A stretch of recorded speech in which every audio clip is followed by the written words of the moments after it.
Namo tassa bhagavato arahato samma sambuddhassa. Namo tassa bhagavato arahato samma sambuddhassa. Namo tassa bhagavato arahato samma sambuddhassa.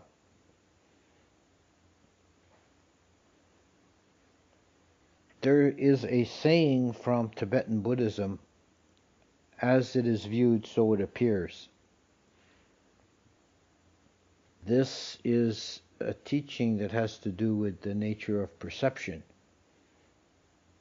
We've spoken about perception before and the critical importance of understanding how that works. The world we experience is, in the last resort, is a concoction of the quality of the attribute of perception, of sanya. We receive signals from the outside world via the senses, and then the mind creates a simulation that we actually experience as an approximation to reality, that we can never directly know the ultimate nature, the real nature of the existent universe. What we experience is filtered through the senses and then parsed or manifested, manipulated by perception to give us the gestalt experience of a world. One way this plays out is the experience of the world that we have can be quite different depending on our state of mind. We see that, for example, in the people who come here to Arrow River, where the conditions are on the rustic side and we're in the forest. And you get some people who just love that, who really find the experience of getting back to the earth, getting back to nature very enriching and enjoyable. And you get some people who is just horrendous, horrible, to have to be in a cabin with no power, no running water, poop in a toilet. It's just really a hole in the ground. And then there's mosquitoes, and it's cold, having to deal with weather conditions. And with some people, the danger of wild animals is exaggerated to become enough to make it impossible for them to stay. We've seen that a couple of occasions. Likewise, I just came back from a week in New York City, and the experience of being in a big city is either exciting and invigorating and so many things to see and do and all the variety, or else it's completely oppressive. It's so crowded, so noisy, pollution, how can anyone take this? And this is all a question of perception, how we experience our circumstances, what we focus on. There's a story in the Jataka tales about the Naga kingdom. There's actually many stories about Nagas in the Jataka tales, and one of the recurring motifs is a virtuous human being taken by the Nagas as a reward. He's taken down to the Naga kingdom and allowed to enjoy the pleasures of the Naga realm. For example, he saved the Naga from a snake charmer, so he's taken down to the Naga kingdom and given a palace to live in, and the Naga king gives him 500 of his wives to serve as handmaidens, and he has all the rich food and everything else. And with some variations, this story occurs a few times in the Jataka tales, and the usual course of events is that after 100 years, the human grows weary of sense pleasures. He's satiated, and he wants to return to the human world and become an ascetic and follow a spiritual path. And the Naga King gives him permission and he leaves. There's one interesting variation on this, is that in one story there's a kind of a scoundrel, a con man type character who convinces the Nagas that he's virtuous to get a chance to enjoy the Naga realm, and they take him down to the Naga realm, but because of his lack of merit, he perceives the Naga palace as a dismal prison, and the food as coarse, foul fodder, and the Naga maidens as ugly, horrible yakinis, yaka women. So he is unable to enjoy any of the pleasures. Now, reality in those realms is more fluid than it is in our realm, but it's the same principle applies. We suffer or we enjoy our circumstances in large part due to our mental attitude. As far as pleasure and pain go, it's significant that in the Abhidhamma it's taught that of the 5 physical senses, only the sense of touch experiences pleasure and pain directly. The other senses, sights, hearing, smell, and taste, perceive things as pleasant or unpleasant only through the mediation of the mind. And then it's the mind sense that actually experiences pleasure or pain, pleasant or unpleasant. Now we have this saying in English that beauty is in the eye of the beholder. And this is the nature of those senses. Like the physical sense of touch, we do experience pain directly, or if you step on a thorn or a hot coal, you experience pain. And if you feel a cool breeze on a hot day, it feels like pleasure on the body. This is directly mediated by the sense of touch, knows pleasure and pain, but the other senses do not. There's no sight or sound or anything which is intrinsically pleasant or unpleasant. This was something that Kema Ananda was very skillful at teaching. He would often try and flip people's perceptions just so they could see that their perception is not the ultimate reality. There was one occasion when we were doing some work here, cleaning up the property, and I was working with Kema. We worked, a couple of hours in the morning, and then we stopped for a coffee break, and we're sitting in his cabin drinking coffee, and I'm looking out the window, and I'm kind of thinking ahead of what I'm going to do after coffee break. And there was a pile of old firewood, old hunks of poplar that had gone rotten. And they were no good for firewood anymore, a small pile of them. And I said, I think I'll get the cart and haul those ugly old pieces of poplar off in the bush and dump them. And Kema says, how can you call them ugly? He says, I find every phase of the life of wood, from the growing tree to the cut pieces, I find them all beautiful, even down to where they're going rotten. See how they're all these different colors, and there's these fungus growing out of them. And he had me tripping out on how beautiful these rotten pieces of poplar were. And then, so when we went back to work, I just left them. So I thought, now this is like a feature, not this is like. And after another couple hours, he says to me, hey, I thought you were going to get rid of those goddamn ugly bits of poplar.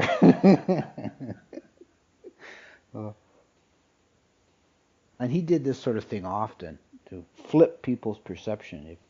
So it is possible to do that if you find yourself in circumstances that you find unpleasant, to look for something, look for another side to it. This is related to something Ajahn Pasano often said, that I found one of the short, pithy things the most useful over the years is, if you can't get out of it, get into it. If there's some task that you find unpleasant or some unavoidable circumstances you have to deal with, if you throw yourself into it and try to really put your heart and soul into it, then you're making the most of the circumstance, and you might find yourself actually starting to enjoy it. Now, what I'm speaking about here, we need to have a caution. We're not talking about putting on rose-colored glasses and ignoring reality. This is subtly different. For an example of that, recall that Monty Python movie, Life of Brian. If you've seen that, there's a crucifixion scene near the end where they're all crucified up on the crosses, and Brian is moaning and groaning, and the guy on the cross next to him says, "Cheer up, Brian. Look on the bright side of life." They start singing this song, "Look on the bright side of life." It's not a question of ignoring reality. We should remember that as far as feeling tones or feeling attitudes go, joy is positive, but equanimity is higher than joy. Equanimity is spiritually higher than joy, although you could say they're both generally positive. And equanimity is seeing things in their own nature as they actually are. This is the highest way of seeing circumstances. It's not focusing on the unpleasant or the pleasant, but just taking them in their own nature, as this is an actual reality. This means, in particular, seeing the three characteristics in phenomena, seeing them as impermanent, imperfect, unsatisfactory, and as empty or not self, void of an intrinsic substance. Seeing things as imbued with the three characteristics is very liberating, and it frees us from bondage to the pleasant and unpleasant, to pleasure and pain,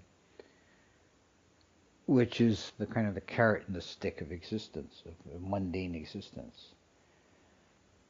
If we see things in their own nature as they actually are, we realize that all conditions, from the most painful to the most gloriously pleasant, are impermanent and changeable. And this is a key insight that is very helpful for getting through life.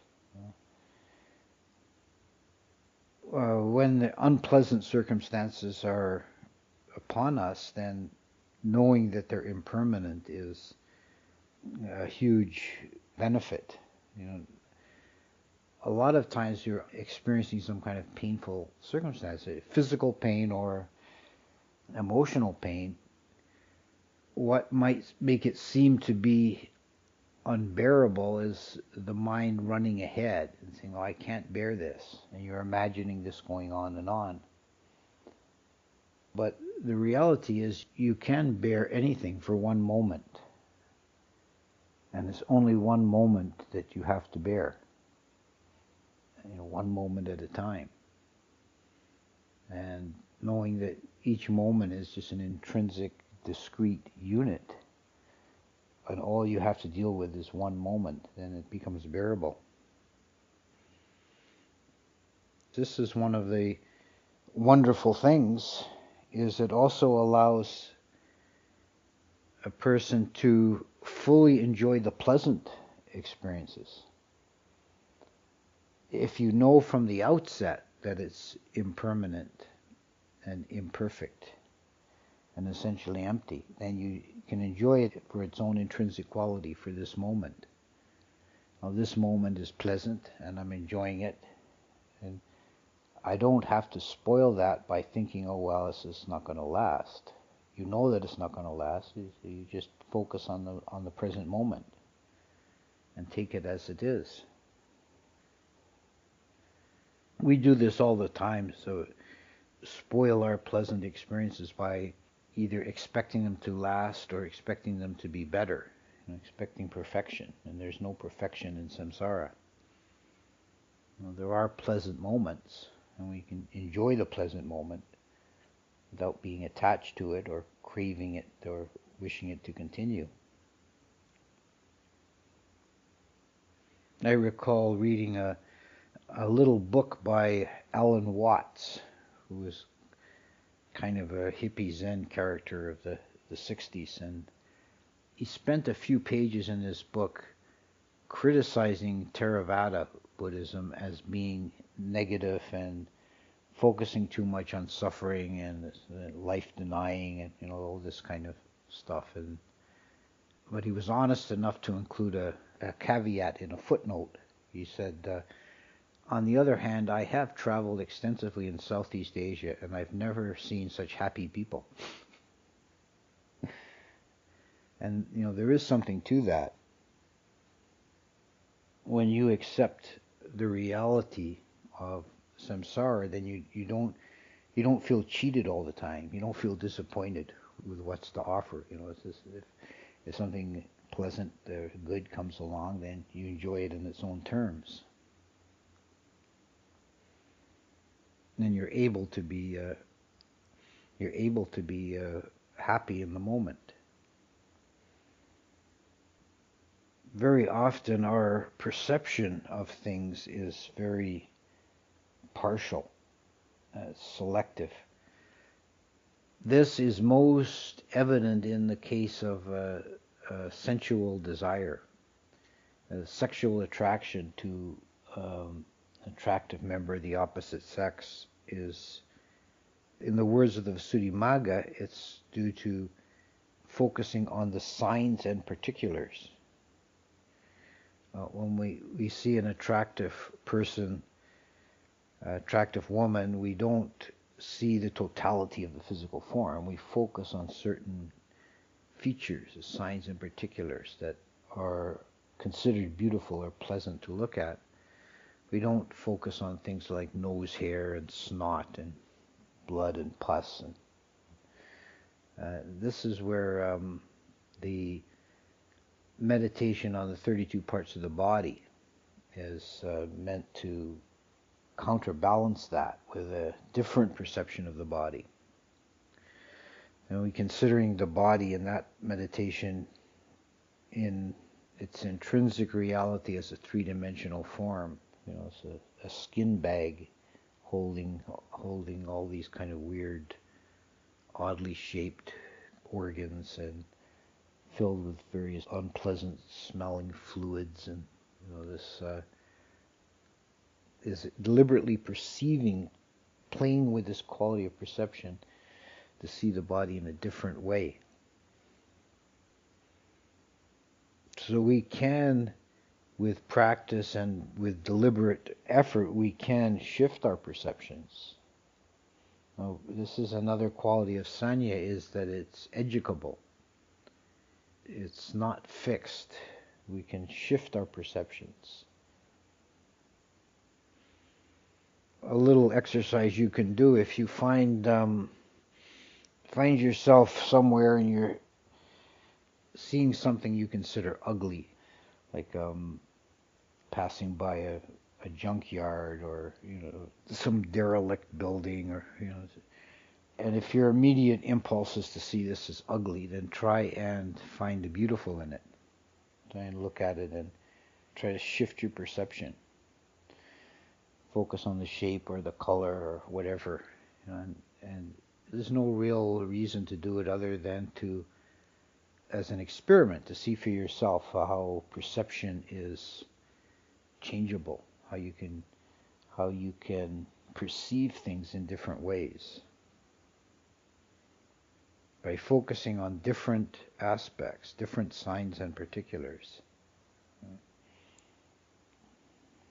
And to reiterate, the critical point is that the ultimate perception is to see things as far as we can in their ultimate nature as they actually are, to perceive things according to the three characteristics, to see them as dependently arisen, and to see them as imperfect formations. And this kind of perception this is the eye of wisdom. This is clear seeing that we call vipassana. This allows the mind to eventually break the bonds of conditionality altogether. This is the way out. Yeah. But as long as we're dealing with conditionality, with conditioned formations, we might as well work with them as skillfully as we can. Another tenet of Abhidhamma is that unpleasant feeling is never associated with a skillful mind state. This is a very interesting thing to contemplate and to work with. The three feeling tones, pleasant, unpleasant, and neutral, can be cross-referenced with the mind states as being skillful or unskillful. And joyful and equanimous states can be either skillful or unskillful depending on object and depending on circumstance, but unpleasant feeling is always associated with unskillful mind states. So as a general rule of thumb, if you're feeling miserable, you're doing something wrong. You're missing it somehow. You have to be a little bit careful with that teaching, because I have found some people then hear that and they feel guilty for being miserable, then they feel more miserable. Pile it on and feel guilty about it. Also remember that until you are an arahant, you will have unskillful mind states from time to time. That you're not going to be beyond that on short of arahata. But the skillful practice is to try and first of all to recognize when you have succumbed to an unskillful state, to recognize that as such. And the second skillful action is to try and minimize those states. This is the definition of right effort, the four right efforts to arouse those skillful states that are not present, to cultivate, nourish, and increase those skillful states that are present, to diminish and minimize those unskillful states that are present, and to not allow new unskillful states to arise. Those are the four right efforts. So these are a few thoughts about the nature of perception and working with perception. It's really something that is very central to our practice, and it's important for us to understand how perception works and to see the ways we can work with perception to our benefit, for our welfare and happiness.